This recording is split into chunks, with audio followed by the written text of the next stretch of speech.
तपाईको चासोको न्यूजबारे विस्तृतमा बुझ्ने समय हो यो। खास न्यूजलाई खास कोणबाट हेर्ने समय हो यो। हरेक दिन यो समयमा हामी साझा र ताजा मुद्दा लिएर तपाईहरुमाझ आउनेछौं। नमस्कार, म प्रेजिना देवकोटा। सुरु गरौं हेडलाइन्सबाट। त्रिभुवन अन्तर्राष्ट्रिय विमानस्थलबाट 19 केजी 900 ग्राम सुन बरामद। सुन सहित सुडानी नागरिक पक्राउ। अहिलेसम्मकै ठूलो परिणाममा सुन बरामद।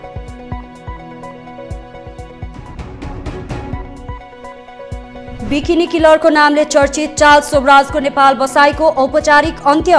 10 वर्ष नेपाल फर्कन नपाउने गरी नेपालबाट निष्कासन गरियो।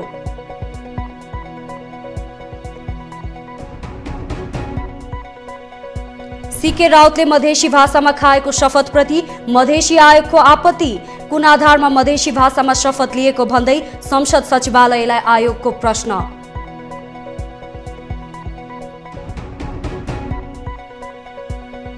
चीनमा फैलिएको कोरोनाको नयाँ लहरले अहिले नै नेपालमा त्रसित हुनुपर्ने अवस्था नरहेको स्वास्थ्य मन्त्रालयको भनाई। सचेतना अपनाउन भने मन्त्रालयको आग्रह।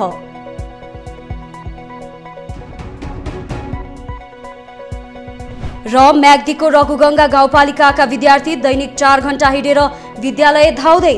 वर्षायाममा जाने पहिरोको डरले धेरै विद्यार्थी बीचमै पढाइ छाड्न बाध्य।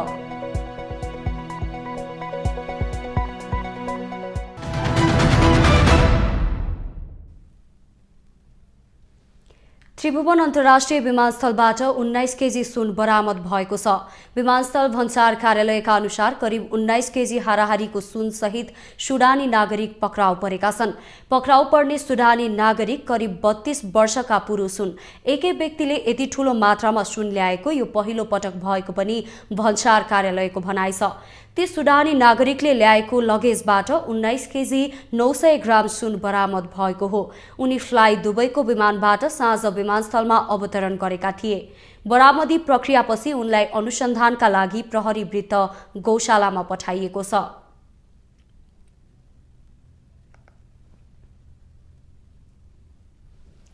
कुख्यात बिकिनी किलरको नाममा चर्चित चार्ल्स सोब्राजको नेपाल बसाई औपचारिक रूपमा अन्त्य भएको छ।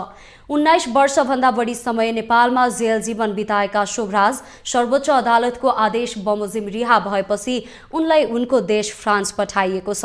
एक रिपोर्ट।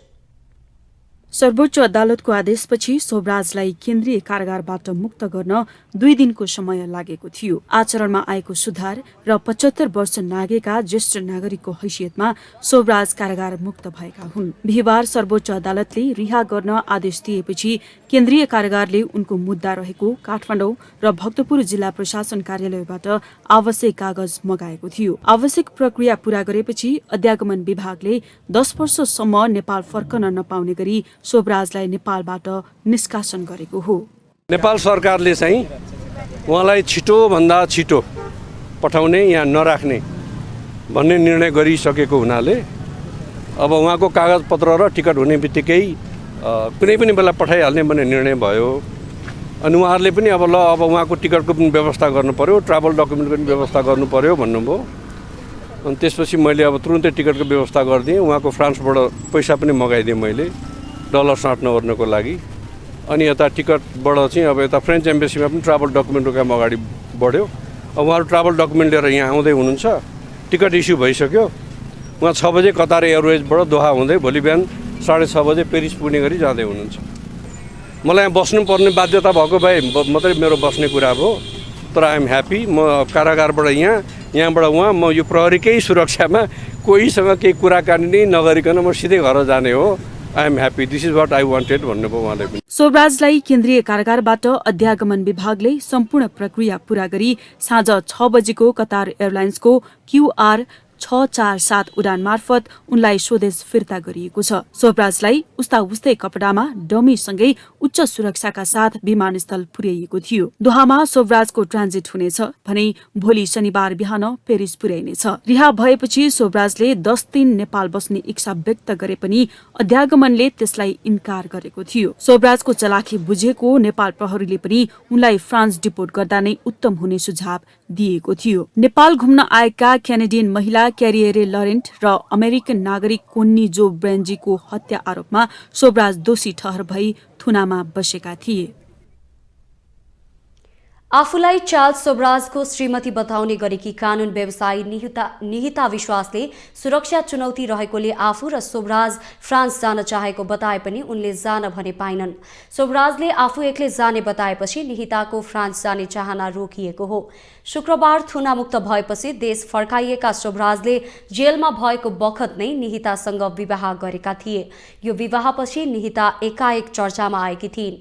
यही चर्चाको कारण निहिता भारतको चर्चित टिभी रियालिटी शो बिग बोसमा पनि पुगेकी थिइन्। शोभराज छुट्ने भएपछि फेरि एकाएक देखा परेकी निहिताले शुक्रबार दिउँसो केन्द्रीय कारागारमा सञ्चारकर्मीसँग कुरा गर्दै शोभराजलाई रिहा गर्न ढिलाइ भएको भन्दै सरकारको आलोचना पनि गरिन्।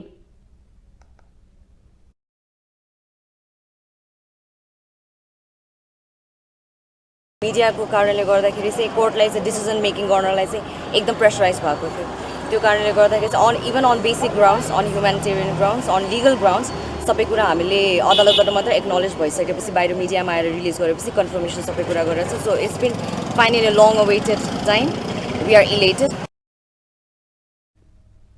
कानून व्यवसायी विश्वासले मुटुको रोग लागेका शोभराजको कारागारभित्रै निधन हुने देखेपछि सर्वोच्च अदालतले उनलाई रिहा गर्ने निर्णय लिएको दावी पनि गरिन्।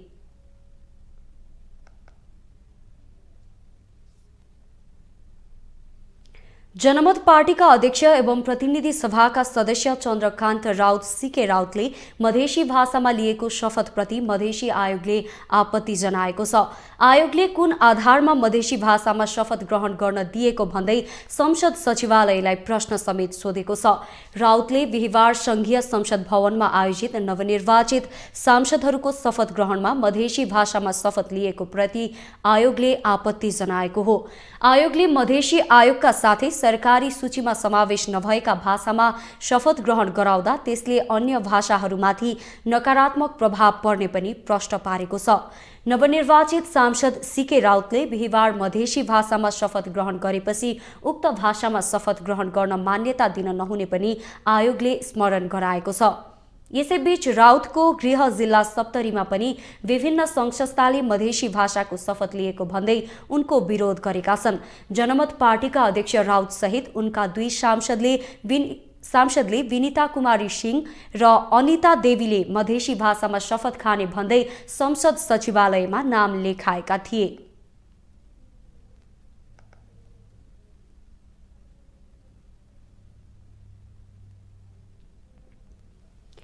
बिहिबारको शपथ ग्रहणपछि प्रतिनिधि सभाको समेत सदस्य बनेका राजेन्द्र पाण्डेले बागमती प्रदेशको मुख्यमन्त्री पदबाट राजीनामा दिएका छन्। कानूनमा कुनै बाध्यता नभए पनि प्रदेशको मुख्यमन्त्रीको भूमिका सहित संघीय संसदको पनि सदस्य हुँदा संवैधानिक प्रश्नसहित नैतिक सङ्कट पाण्डेमाथि आइपरेको थियो। शुक्रबार बागमती प्रदेशको राजधानी हेटौडा पुगेर पाण्डेले प्रदेश प्रमुख यादवचन्द्र शर्मालाई राजीनामा बुझाएका थिए। पाण्डेले 2078 कार्तिक 11 गते बागमती प्रदेशको मुख्यमन्त्रीको जिम्मेवारी सम्हालेका थिए। गत मङ्सिर 4 गते सम्पन्न निर्वाचनमा उनी धादिङ निर्वाचन क्षेत्र नम्बर 1 बाट प्रतिनिधि सभामा निर्वाचित भएका थिए। पाण्डे नेकपा एकीकृत समाजवादीको केन्द्रीय उपाध्यक्ष समेत र प्रतिनिधि सभामा नेकपा एसको दलको उपनेता समेत हुन्।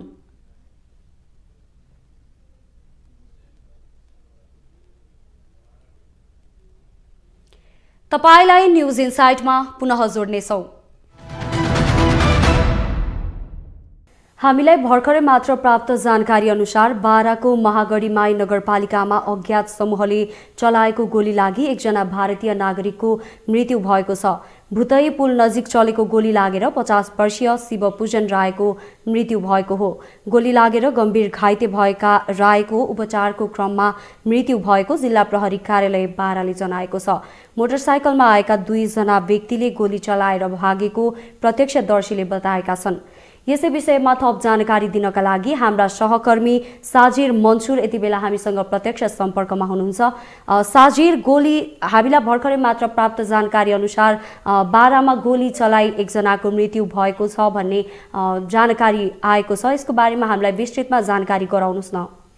हजुर प्रेजिनाजी, बाराको सदरमुकाम कलैया भन्दा 7 किलोमिटर पूर्वमा रहेको जुन हाम्रो महागढीमाई नगरपालिका छ, महागढीमाई नगरपालिकाको बरियारपुर र इनरवट चौकको अलिकति यता जुन भुतै पुल छ, भुतै पुलनिर अपराह्न 5:45 बजेतिर एकजना भारतीय नागरिकलाई गोली हानी हत्या गरिएको छ। अन्दाजी 50 वर्षको शिवपूजन राय नाम गरेका उहाँलाई 2वटा इन्डियन नम्बर प्लेटको मोटरसाइकलमा आएका 5 जनाले, त्यहाँको प्रत्यक्षदर्शीहरूका अनुसार 5 जना 2टा मोटरसाइकलमा आएका थिए र उनीहरूले नास्ता गर्दै गरेका रायलाई निस्केपछि उहाँको छातीमा हटमै लाग्ने गरी एक गोली नजिकबाट मारेका छन्, जसको उहाँलाई एलएस न्युरो अस्पताल परवानीपुर गाउँपालिका 5 मा रहेको छ।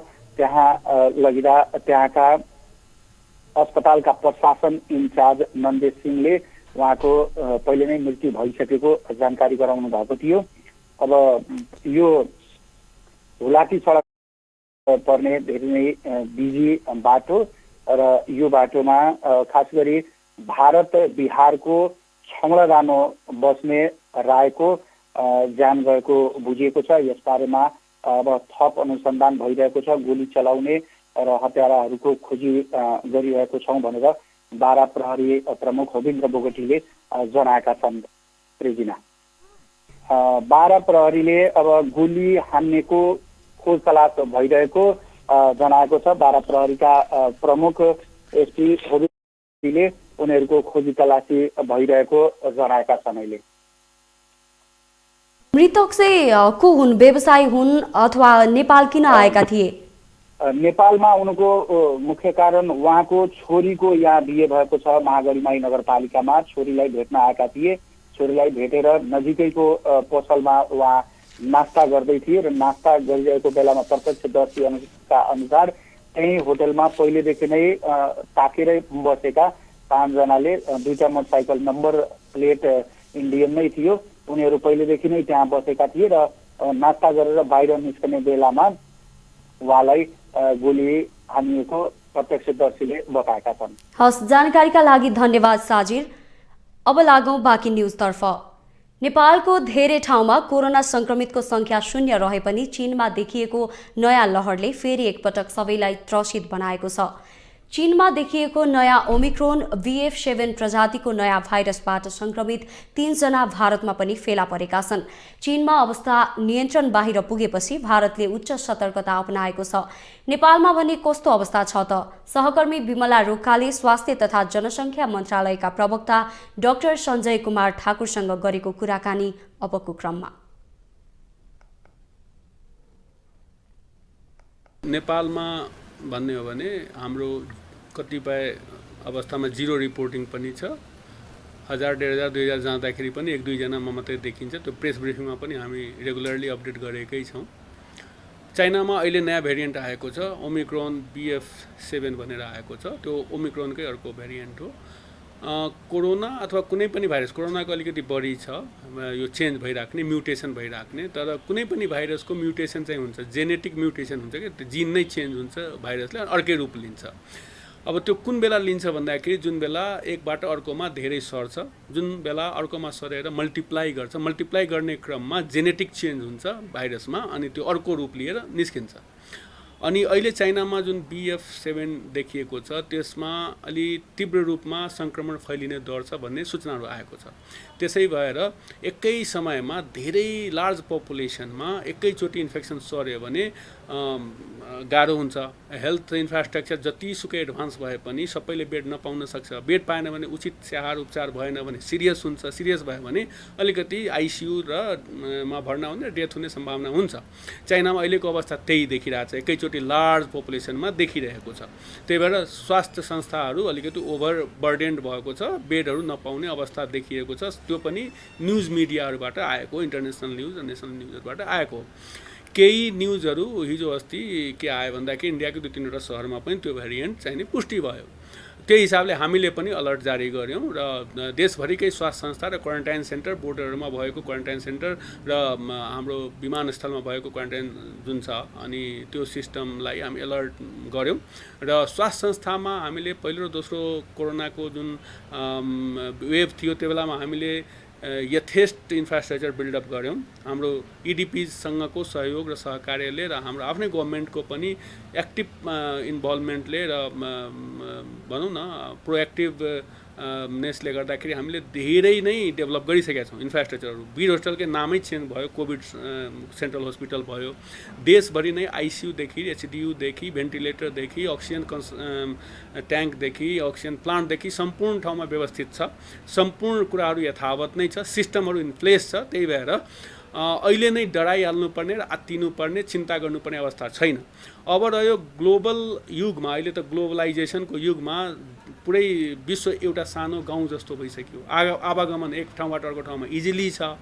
अब हरेक देशमा एकबाट अर्को ठाउँमा फैलिन्छ। पहिला पनि चाइनाबाटै होल संसारमा फैलिएको थियो, अहिले पनि चाइनाबाट जापान हुँदै कहाँ कहाँ हुँदै इन्डियासम्म पनि आइपुग्यो, नेपालमा नआउने हुँदैन, त्यो अवसम्भावी छ।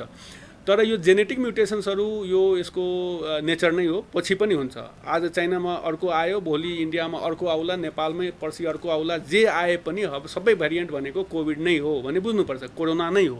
अनि कोरोनाको बारेमा सुरुमा पो हामीलाई थाहा थिएन, साइन्टिफिक नलेज थिएन, नयाँ रोग थियो, नयाँ भाइरस थियो। विश्व समुदायलाई, साइन्टिफिक समुदायलाई, साइन्टिस्टहरूलाई थाहा थिएन। अहिले त हामीले धेरै ज्ञान प्राप्त गरिसकेका छौँ यस सम्बन्धी। कसरी सर्छ, यसको नेचर के हो, रोग कसरी लगाउँछ, सिरियसनेस कसरी हुन्छ, डेथ कसरी हुन्छ र मोस्ट इम्पोर्टेन्टली यसबाट कसरी बच्ने र ट्रान्समिसन चेनलाई कसरी ब्रेक गर्ने, यो सम्पूर्णलाई थाहा छ। साइन्टिफिक जगतलाई मात्रै होइन कि गभर्मेन्टलाई मात्रै होइन कि आम पब्लिकमा थाहा छ, ग्लोबल पब्लिकलाई थाहा छ। भनेपछि हामीले दुईवटा कुरा गर्नुपर्ने हुन्छ, जुन नेपालले धेरै राम्रो गर्यो, नेपालको जनताले पनि धेरै राम्रो गर्यो, गभर्मेन्ट लेभलबाट जे भयो धेरै राम्रो भयो र जनताले पनि धेरै राम्रो गर्नुभयो। दुईवटा कुरा, एउटा भ्याक्सिन लगायो भने जुन प्रजाति आए पनि प्रोटेक्सन अहिलेसम्म दिइरहेको छ भने बुझ्नु पऱ्यो। भनेपछि हाम्रो नेपालमा एडल्ट पपुलेसनमा 82% भन्दा बढीले भ्याक्सिन लिएको छ। भनेपछि यो एउटा हर्ड इम्युनिटी भन्छ यसलाई। 70-80% जनताले यदि भ्याक्सिन लिएको छ कुनै रोगको भने 20-30% मान्छे आफै सुरक्षित हुन्छ, डिजिज ट्रान्समिसन हुने सम्भावना हुँदैन त्यसमा। तर यो भ्याक्सिनले अब नयाँ भेरिएन्टहरूमा काम गर्छ गर्दैन त्यो एउटा क्वेसन चाहिँ छ। अहिलेसम्म गरिरहेको छ, जति पनि भेरिएन्ट आएको छ अहिलेसम्मको भेरिएन्टलाई यो भ्याक्सिनले कम गरेको छ। त्यही भएर नै नेपालमा चाँडै नै हामी यो इन्फेक्सनबाट पार पायौँ र अहिले एकदमै जिरो रिपोर्टिङ पनि बेला बेला भइरहेको छ। अहिले धेरै न्यून छ र नयाँ भेरिएन्ट आएकै छैन, त्यही भएर चिन्तित हुनु पर्दैन। तर हाई अलर्ट किन हुनुपर्छ भन्दाखेरि अघि मैले भने ट्रान्समिसन नहुने हुँदैन। इन्डियामा यदि लार्ज स्केलमा फैलियो भने नेपालमा त्यसै पनि आइहाल्छ, हाम्रो बोर्डर पोरस छ। तर हाम्रो चाहिँ संयन्त्र छ नि, इन प्लेस छ, संयन्त्रले काम पनि गरिरहेको छ। तर जब केस बढ्न थाल्छ त्यसपछि हामी एक्स्ट्रा चाहिने ल इन्फोर्समेन्टहरू गर्ने अथवा एक्स्ट्रा चाहिने पोलिसी बनाउने अथवा भएकै पोलिसीलाई, पुरानो पोलिसीलाई फेरि रिएक्टिभेट गर्ने कुरा हुन्छ। अहिले नै कसैले भन्दैमा अब डिजिज प्रकोप एपिडेमियोलोजी देखाएन भन्दैमा, कसैले चिन्ता गर्दैमा केही हुनेवाला छैन। तर हामी हाई अलर्टमा छौँ, सबैलाई सेन्सिटाइज गरेका छौँ, हाम्रो सिस्टम सेन्सिटाइज छ। अहिले क्युआर कोड नभइकन विमानस्थलबाट आउनै पाउँदैन, नेपाली पनि आउनु पाउँदैन, विदेशी त झन् आउन पाउँदैन। भने भ्याक्सिन लिएको मान्छे आयो भने इन्फेक्सन हुने चान्स कम हुन्छ र हामी पनि भ्याक्सिनेटेड छौँ भनेपछि हाम्रो चाहिँ इम्युनिटी छ। भइहाल्यो भने पनि नयाँ भेरिएन्ट आइहाल्यो भने पनि सिरियस रोग लगाउने सम्भावना कम हुन्छ। त त्यसमाथि अहिले हामी अलिकति रिल्याक्स दुईवटा कुरामा भएका छौँ। पब्लिक एउटा चाहिने बुस्टर डोज चाहिने 37.7%ले मात्रै लिनुभएको छ। किन? जब पहिलो डोज दोस्रो डोज लिने ताका तपाईँ याद गर्नुहोस्, यदि अलिकति पछाडि फर्केर हेर्नुभयो भने त्यतिखेर भ्याक्सिन लिन कति तछार मछार थियो, मान्छेले के विधि अपनाएन भ्याक्सिन लिनलाई। तर कोरोनाको जुन इन्फेक्सन ग्राफ तल जाने बित्तिकै सबै रिल्याक्स भयो, कोरोना सकियो, अब छैन, अब मास्क पनि फाल्यो, भ्याक्सिन पनि लिनु पर्दैन भन्ने एउटा मनस्थिति भयो जनसमुदायमा। त्यो चाहिँ नै राम्रो होइन, किनभने यो भेरिएन्ट्सहरू आइरहेको छ। यो धेरै भेरिएन्ट ट्रान्समिसन भएपछि नयाँ भेरिएन्ट्सहरू आउँछ र मास्कले प्रोटेक्सन गरेको पनि छ र भ्याक्सिनले। त्यही भएर बुस्टर डोज हामी अहिलेसम्म भनिरहेछौँ, पछि पनि भन्छौँ बुस्टर डोज लगाउनु पर्यो। 37% मात्रै छ, किनभने 2टा डोजले 1 देखि 2 वर्षसम्म, बढीमा 18 महिना पनि स्टडीहरूले देखाएको छ, त्यतिसम्म मात्रै प्रोटेक्सन गर्छ। तर यदि हामीले बुस्टर डोज लगाउनु थप अरू अवधि त प्रोटेक्सन गर्छ नि। अनि यो बेला यो नयाँ भेरिएन्ट आयो भने त्यो बुस्टर डोजले प्रोटेक्ट गर्छ नि। त्यही भएर बुस्टर डोज लगाउनु पर्यो। हामीले सधैँ भनिरहेछौँ बुस्टर डोज लगाउनुहोस्। त्यो 37%लाई 80% बढायो भने झन् थप सुरक्षित हुन्छ। र यदि नयाँ भेरिएन्ट आयो भने पनि सिरियस रोग लगाउँदैन, आइसियुमा भर्ना हुने अवस्था आउँदैन, अनि हाम्रो हेल्थ सिस्टममा लोड पनि पर्दैन, डेथ पनि कम हुन्छ। त्यही भएर एउटा कुरा जनताले के गर्नु पर्यो भने भ्याक्सिन चाहिँ नि बुस्टर डोज लगाउनु पर्यो। जसले 2टा डोज लगाएको छ, 3 महिना पुगेको छ, त्यसले लगाउनु पर्यो, किनभने 12 देखि 18 महिना पछि त्यसले काम गर्दैन भन्ने साइन्टिफिक नलेज छ। अब रह्यो नयाँ भेरिएन्टले यो भ्याक्सिनलाई काम गर्छै गर्दैन, त्यो नयाँ भेरिएन्टलाई। अब त्यो एउटा विश्व साइन्टिस्ट समुदाय एउटा यो छलफलको विषय छ, स्टडीको विषय छ, उहाँले गर्दै पनि हुन्छ। धेरै ठाउँमा ओमिक्रोनलाई काम गर्ने गरी यसै भ्याक्सिनलाई अलिकति जेनेटिक इन्जिनियर गरेर अलिकति एडजस्टेड, ओमिक्रोन एडजस्टेड भ्याक्सिन भन्छ, त्यो चाहिँ नै डेभलप धेरै ठाउँमा अलिअलि स्मल स्केलमा भएको छ, इन्डियामा छैन, भनेपछि नेपालमा पनि छैन। तर पुरानै भ्याक्सिनले पनि धेरै हदसम्म प्रोटेक्सन गरिरहेको हुनाले अहिलेसम्म नयाँ भेरिएन्टलाई पनि गर्छ। त्यही भएर बुस्टर डोज लगाउँ। अब अर्को ओमिक्रोन एडजस्टेड भ्याक्सिन आयो भने थप अरू स्ट्रेनलाई पनि काम गर्ला, त्यो पछिको कुरा हो, गर्वको कुरा हो, त्यो स्टडी हुँदैछ। तर त्योभन्दा पनि मोस्ट इम्पोर्टेन्टली जनस्वास्थ्यका मापदण्डहरू हामी सधैँ भन्ने गरेका छौँ, त्यो पालना गरौँ। त्यो चाहिँ नि पालना मात्रै होइन, जीवनशैलीमै एडप्ट गरौँ, त्यसलाई हरेकले गरौँ। मास्क लगाऊँ, भिडभाडमा नजाउँ। अहिले चाडपर्व आउँदैछ, क्रिसमसदेखि अनेक आउँदैछ, अनि त्यो बेलामा पनि मनाउनै पर्यो। डिस्टेन्स मेन्टेन गरौँ, मास्क लगाऊँ, हात सेनिटाइज गरौँ। यति गऱ्यो भने धेरै डराउनै पर्दैन। ओमिक्रोनको जुनसुकै भेरिएन्ट आए पनि रुट अफ ट्रान्समिसन त यस्तै हो, सर्ने तरिका त यही हो, रोक्ने तरिका पनि यही हो।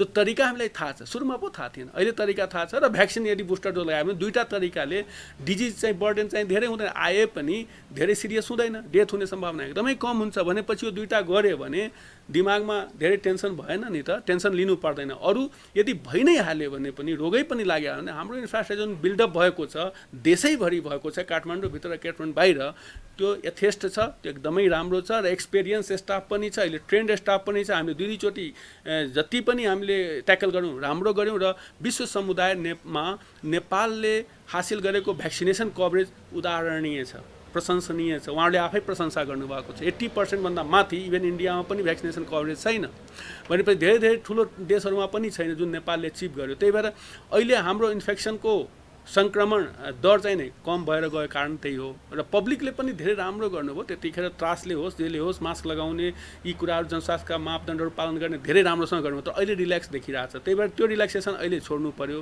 मास्क लगाउने, सेनिटाइज गर्ने, भिडभाडमा नजाने सकेसम्म, र बुस्टर खोप लगाउने, डोज खोप लगाउने, बुस्टर मात्रा, तेस्रो मात्रा डोज लगाउने, अहिले लगायो भने हामी सुरक्षित हुन्छौँ। गभर्मेन्ट लेभलबाट भएकै सिस्टमलाई हाई अलर्टमा राखेका छौँ। त्यसलाई यदि इन्फेक्सनको रेट बढ्दै गयो इन्डियामा अथवा हामीमा भने त्यसलाई रिएक्टिभेट गरिदिन सकिन्छ। अब रिबिल्डिङ गर्नुपर्ने आवश्यकता छैन, रिएक्टिभेसन मात्रै चाहिने हो। त्यो छँदैछ इन प्लेस र देशभरि नै छ।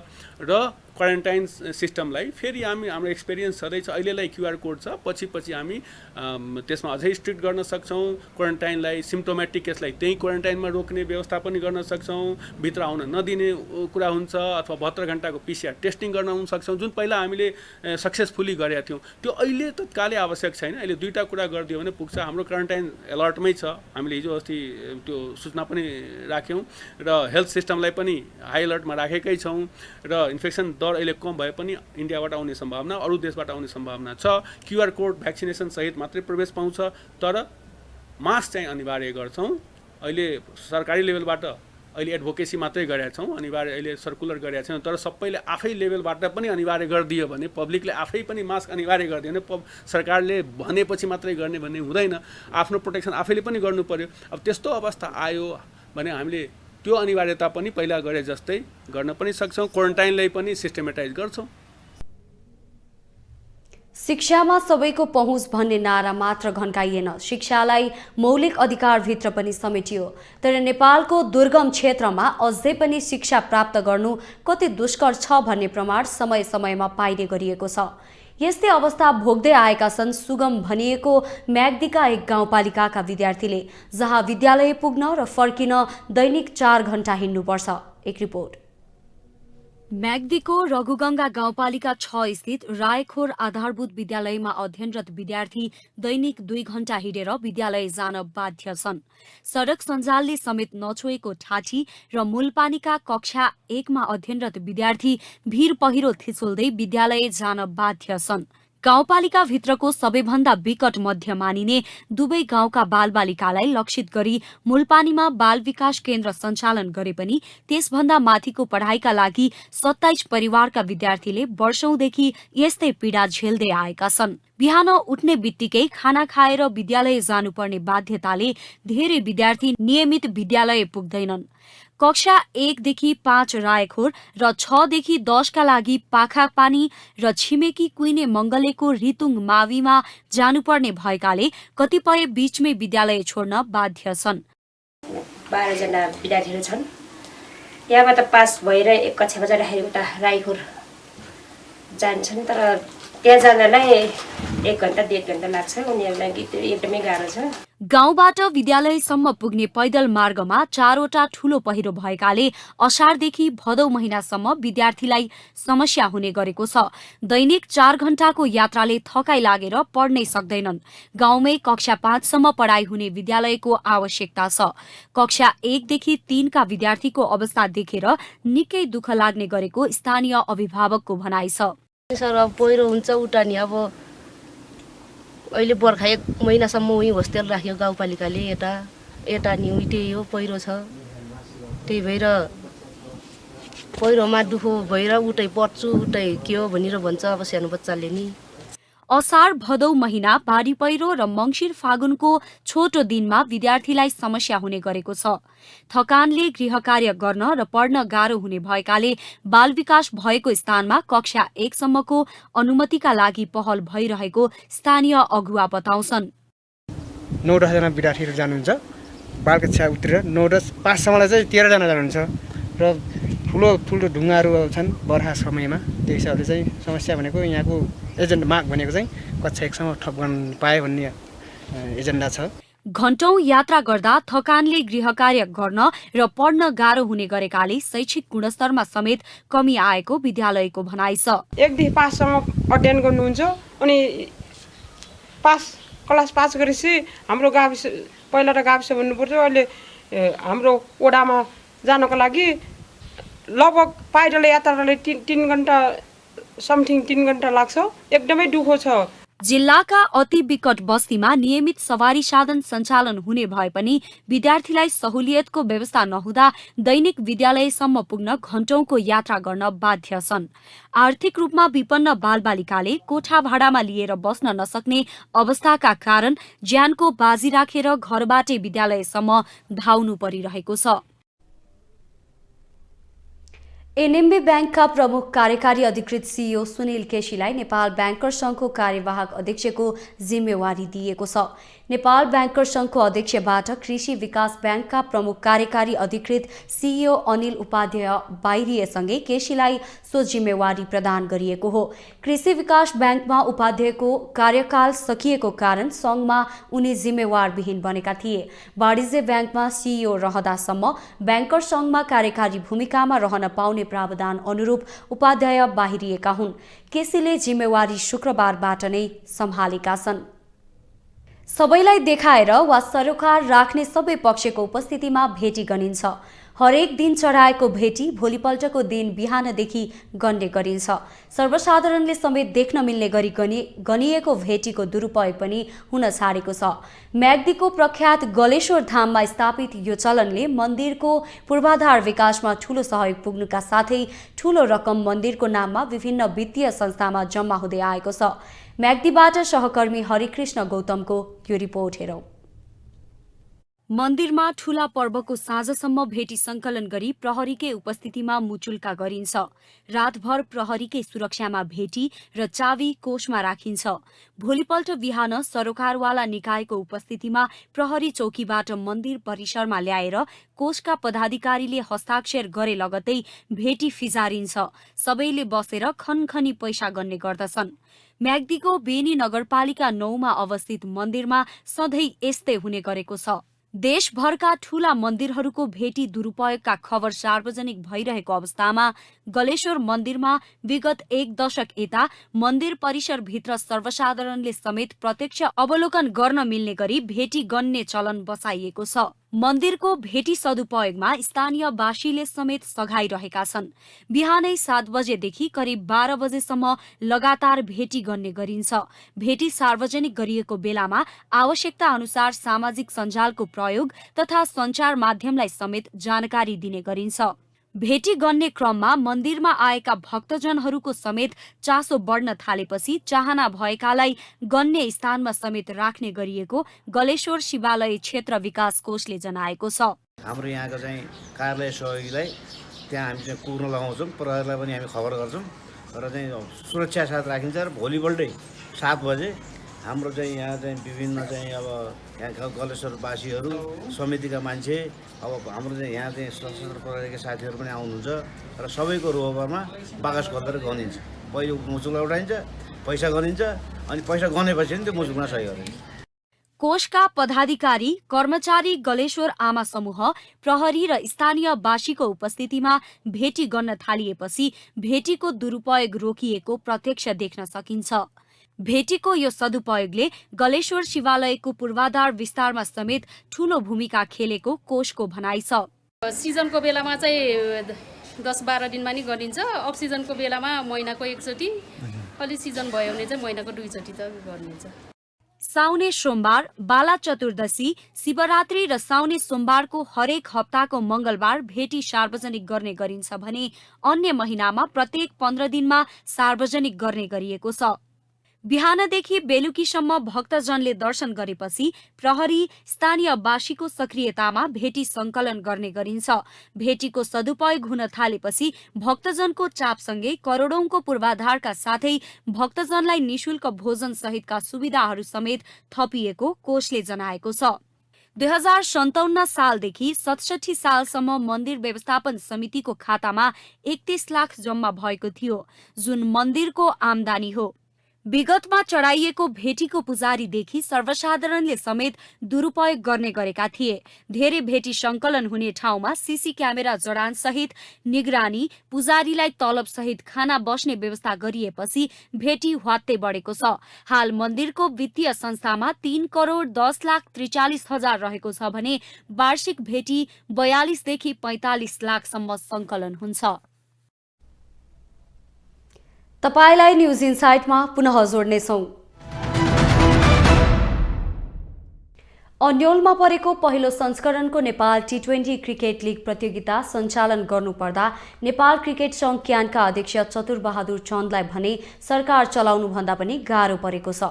शनिबारदेखि सुरु हुने प्रतियोगिताबारे जानकारी दिन शुक्रबार काठमाडौँमा आयोजित पत्रकार सम्मेलनमा क्यानका अध्यक्ष चन्दले क्रिकेटलाई ध्वस्त बनाउन केही तत्त्व लागि परेको आरोप लगाए।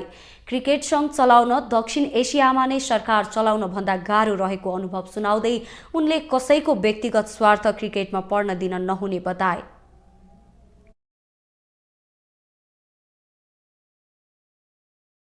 संसारभरिको क्रिकेटमा साउथ एसिया अस्ति म आइसिसी एजिममा हुँदाखेरि रमेश दादाजीले एउटा पाकिस्तान प्रेसिडेन्ट भनेको थियो कि साउथ एसियामा सरकार चलाउनु भन्दा जटिल चाहिँ क्रिकेट चलाउनु छ।